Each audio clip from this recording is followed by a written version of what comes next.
Hello, everyone. Welcome back to the Legacy Years podcast, where we talk about all things related to aging. And I am looking forward to today's topic and to talking to my guest, Julie Chomp. Julie, welcome to the podcast. Thank you very much. So she is with a company called Wellrive, and we're actually going to be talking about moving. This is part of our senior living series, and part of where you're going to live may involve a move. And so I think this is a great topic, a timely topic. So why don't you tell the folks a little bit about yourself to get us started? Yeah, so I'm the general manager here for the Dallas-Fort Worth market and work with a wealth of active adults to senior citizens. At the end of the day, we have such concierge level type move management. And I think a lot of people sometimes think we're a moving company, and technically we are a move management company. So It's kind of like if you were to look as a wedding planner to a wedding, we're a move planner to moves, and concierge at a hotel. The level of tasks and things that you have to do before you move to your destination is what we tackle. So yes, it's great. I didn't realize the need there was for our services until I started seeing the beginning of how stressed someone is to the very end. They're like, hey, this was a lot smooth and we loved it. Everything's comfortable. That's good, because I do think it is a highly stressful situation for a number of reasons, but particularly for older adults who may be moving out of a home that they've been in for a number of years. And we all know when you've been in somewhere a number of years, you tend to gather a lot of stuff. Oh my gosh, yes. And now with Amazon point and click, I walk into many homes and I'm like, wow, there's like literally 20 rolls of paper towels. And like Amazon boxes that aren't even opened. And then there's the collectibles. I mean, I'm guilty of it too. I've been married for 27 years and have 3 kids. The amount of items I have in my own home is frightening. So, I think the biggest challenge too with a lot of them is they have that conversation with their family, or they get told by their physician, hey, it's time to move to where you can get some help, or you need to move to something smaller and more scalable. And it's like, where do you begin? And that's when they call us. Yeah. So let's talk for a second about what makes a senior focused company. And you're not just senior focused, but you do have a senior focused area.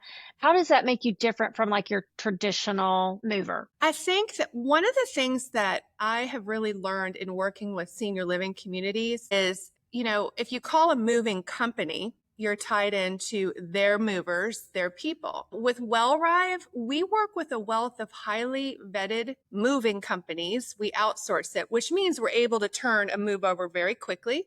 We have some folks that they're like, I have to go from AL to memory care. I put a loved one.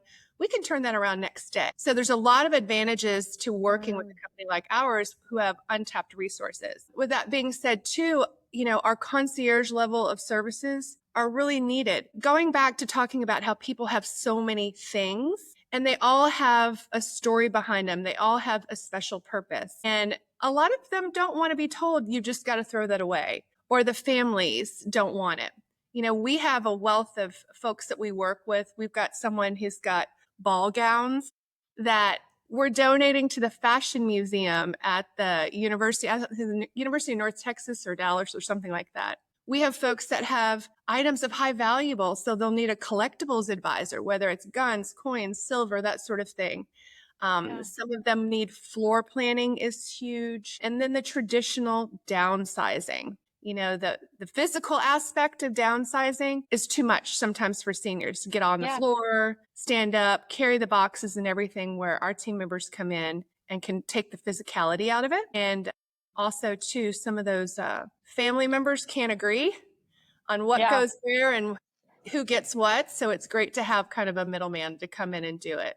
But Wellrive, definitely our parent company, CRI, which is Corporate Relocation International, has been around for 30 or 40 years. And they've realized that there is a huge need for a more concierge type hands-on approach to moving seniors. And that's how Wellrive, which stands for To Arrive Well. Yeah, so that's how they came up with the concept of Wellrive. And we do reach a number of folks. I mean, even active adults. We've moved college students who want an extra level of, here in Dallas, they need an extra level of help and support, all the way up to seniors that are going into memory care. So you kind of already touched on some of the common challenges that older adults will Mhm. face.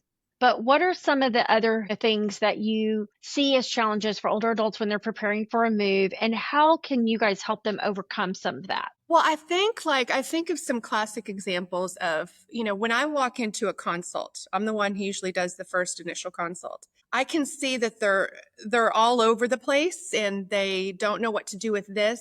They have to think about selling their house. They've got to stage it, clear it out. Everybody's got some sort of different order of how things need to happen. Yeah. So with our experience and our expertise, we're coming in and we're saying, okay, let's break it down. First thing, when do you have to move? We have a network of realtors that we work with. And so Okay. we kind of just listen intensely to what all their concerns are and what their needs are. And then we just kind of devise a plan with our resources. And the thing that seniors really need to feel is still a sense of control in their decision making. And a lot of times we can kind of be the go between the family and try and get everybody on the same page, because it never fails. It seems like son and daughter are never on same page with parent. They're Right. not on the same page. So, I mean, I think it's just actively listening and knowing our resources on how we can help them. And I always see this change in their personalities from whether, even if it's the adult children I'm meeting with at the consult and the seniors, from when I first walk into that home, it's almost like no one can really focus, and that you can tell they're agitated or stressed, or even seniors are nipping at each other with their kids, to at the end, they're like, okay, we got this. We have a plan. Here's the timeline. Here how it goes. And I really love that aspect of when I walk out of a consult, to realize that they've been given some tools to do some things on their own. I don't just say like, oh, hey, let us set you up with some downsizing. It's like, here's how you downsize. And let me tell you kind of how you can get this a little bit more organized. The more you do on your own, take a little control, the less you have to pay our people to help you do it. I Right. mean, your question good enough there? Yeah, yeah. And I like that you provide them with that and give them the option, because some Yeah. people do need or want to save Mhm. money. And so things that they can do for themselves, they just don't know how. They just need a little direction. It's Yeah, nice that y'all provide that. absolutely. I just kind of lay out the steps, and I do a lot of downsizing seminars, and I'm trying to take my own advice and even teach my kids at home, like, here, get yourself a clean space to work on. Have you used it in the past year? Do you love it? All these questions that you ask yourself. And when I teach them that, they're like, oh, yeah, it makes sense. I'm like, take one room at a time. Start with the kitchen or even a drawer in the kitchen. But Yeah. it ends up turning in, though, still to too much fatigue, just having just the energy to do it for some folks, or they need to get it done really quick and they need an extra set of hands. So everybody's Yeah. different. Yeah. Yeah. And it's nice that there's a level there of service that you can provide or just give direction. Yeah, absolutely. Yeah. Nice. So you told us the start is that consult. So kind of walk us through what a move might look like from the initial Yeah. packing up all the way to unpacking. Yeah, so gosh, that's a great question, but that could go in a bunch of different ways. I would say the average, because we're so customizable. Okay. So, yeah, so with the consult, I'm always encouraging floor planning. I cannot tell you, Christy, how many times we have insisted on it and they said, oh, no, we mapped it out, we drew it out, or taped it out. It's going to be great. And then we get there and like the couch is this way against the wall, you know? Or they've got the TV on a wall that has no outlets. It's like all these little things that kind of can't, even for me, not having a whole lot of experience with floor planning, but I strongly encourage floor planning. And depending on where they're going to, I think a lot of people really pack in a lot of their stuff, Yeah.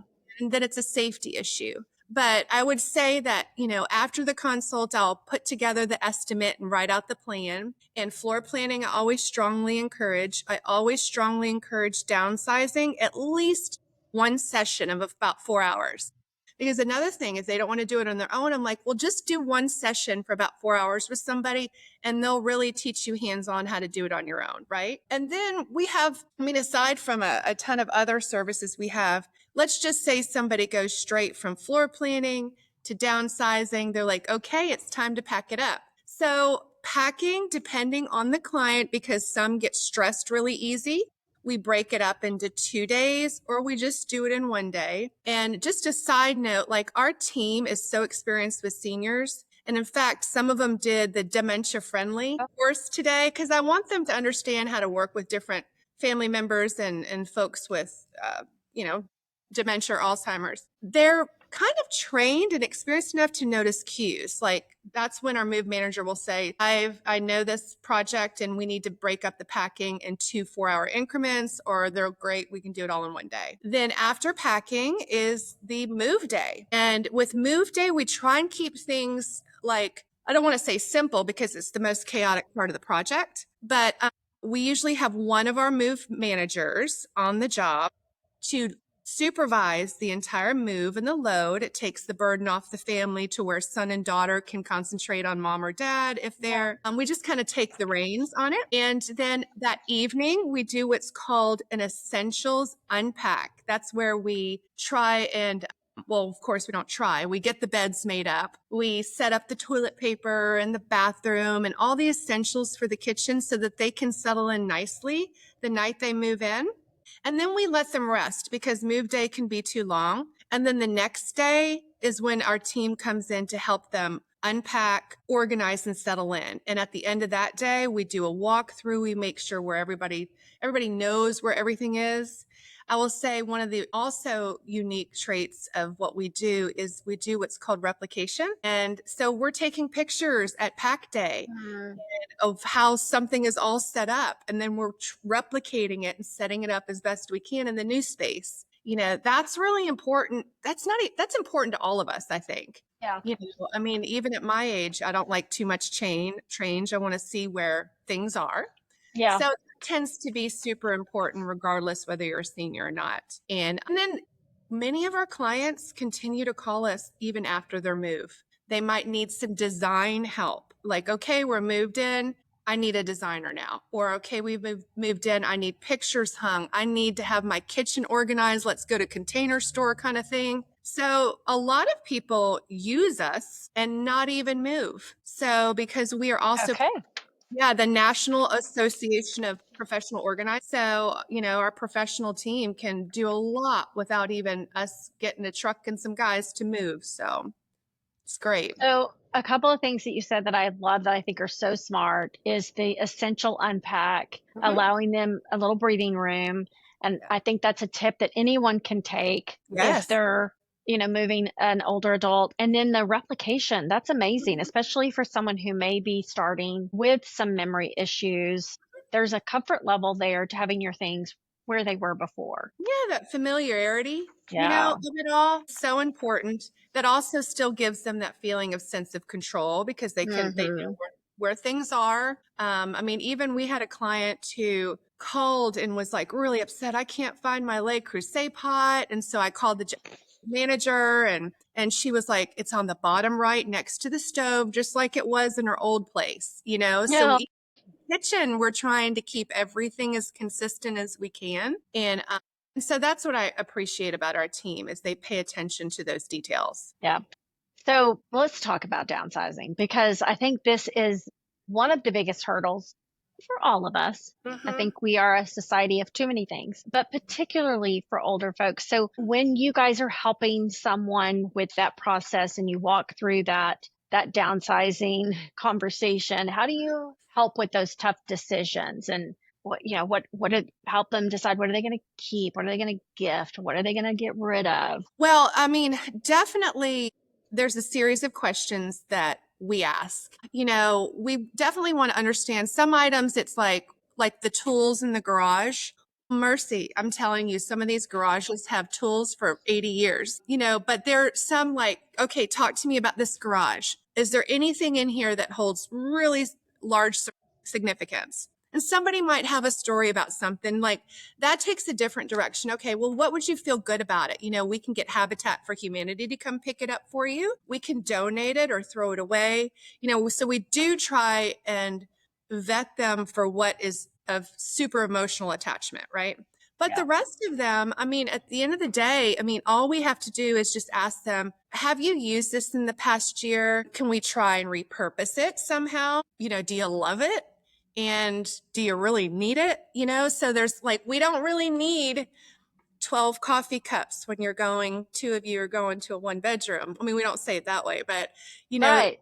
and we don't need 24 rolls of paper towels. It's the Corningware, the china, all these things. And we're in a generation now, I think, because I'm actively trying to pursue this of minimalism Yeah. and simplifying, even in our decor, that what we decorate our homes with to the furniture we buy. And so a lot of that generation just has items that the family aren't taking, but they're Right. just so attached to it. And so it's kind of just asking a series of questions and then just being honest, like, look, this is what's going to happen when you take all these here. You're not going to be able to use them, like the china. We do offer, which some people have taken advantage of this, is storage solutions. They call it their forever storage. Christy, they're paying to store things that the family doesn't want. And I don't ask the questions. I'm like, okay, what happens in the end? Like, do we forcefully ship it do we get rid of it? But Yeah. some people just don't want to part with some of their items, and we understand that. Well, and maybe that's a great um, bridge between finally getting rid of something, but holding on to it for just a little bit longer may be helpful. And then they can make that decision to let it go after it's been in storage for a year and nobody's used it. I But do yeah, that's a good find bridge. Yeah, and I do find that people are more inclined to part with things. I think, I mentioned it earlier on, when they know that it's going for a good purpose, a new organization. I remember somebody having a ton of trophies from their kids, but they didn't want to get rid of them. Well, I found a charity in my neighborhood. I had to do some research for underprivileged children. And so they took all the trophies, and you know what I mean? So I always actively try and think like okay, there's emotional attachment here. They don't need it. The family doesn't want it. Who else, can love it as much? What's that? Right. One man's junk is another man's treasure, or, Yes. And that so is so true. exactly. So Yeah. definitely try and be mindful of that. Yeah. And I think, speaking to family members, just being loving and patient and understanding that that stuff means a lot to them from their mother or their grandmother. It's their heritage. And that is not as important to our children. Those things, not that heritage is not important to them, but the Right. things. Yeah. My mother was so passionate about giving me her china. So I got china when I got married, 27 years ago. My mother gave me her china. And so now I've got two sets of china and I'm determined to give it to my girls. And I'm like, you don't have to want it. You don't have to use it, but you are going to take it. So sometimes I encourage family members when I see that rift, I'm like, just accept it. I mean, it's hard to say just accept it when it's a huge chair wood armoire, TV armoire, which, is pretty common. But I always try and encourage the families, just take it. Yeah. But, that's individualized. Yeah, it definitely is. I had china that I was going to give down to my girls, and that's one of the things that we lost when we had our fire. Did I use it? No. Did I want it? Yes. I know. So, I was a little sad, but yeah, it's one of those things. That seems to be a big one because I do feel like they're not as interested in that. I No, mean, nobody. you can't sell it. Yeah, there's no value in it anymore. It'll come back. Watch, it'll come back. I know. We're bringing China back, Christy. Let's do it. I'm going to text you a picture of my holiday table with China, all Please mismatched, do. but yeah, we're going to be good. So let's say for someone who's considering a move soon, Mhm. what's the first thing that they should do to start preparing, do you think? Oh gosh. I think the first thing I would say, call a move management company, because you can think your first thing is, okay, I've got to get a realtor and I got to move out or I got to do this. I see sometimes where people are going in different directions, but I'm like, we really need to do this first, which is literally start downsizing, clearing the house out, whether we stage with your items or with staging items, getting it through the Mm-hmm. realtor. If it's super quick, well, we know people who can buy the house as is to hurry up and get them to cash out so they can pay for their new place. But definitely, I always recommend call a move management company. I mean, our consults are no obligation. So when I go to them, if I may not have the full scope of the picture because it's just the initial consult, but Yeah. able to kind of give them some focus on which directions they need to go. Some people think that this is going to take a year or 6 months or something like that. It can really take 1 month to get a house ready and the whole project going. We've turned things around in like 2 weeks. But I think the biggest thing is let's get the house ready to sell. You know, that that seems to be the biggest thing. A lot of people are like, we just have to get my parents out of the house and into the community. And I'm like, that's great. We can do that. We'll just mark what needs to be packed, boom, move them over, settle them in. But it's the rest of the house where the downsizing and everything continues even after they've moved out. Yeah. That's the biggest because people have equity in their house. And if they're Right. selling, we want to hurry up and get that quick, so a lot of our moves are in phases, which means, again, phase one, let's get mom and dad into this place. Phase two is like, okay, we've got donations, we have disposal, we have estate clear out, we've got estate sales. There's so many different things that we do to help clients Yeah. get everything ready. Yeah.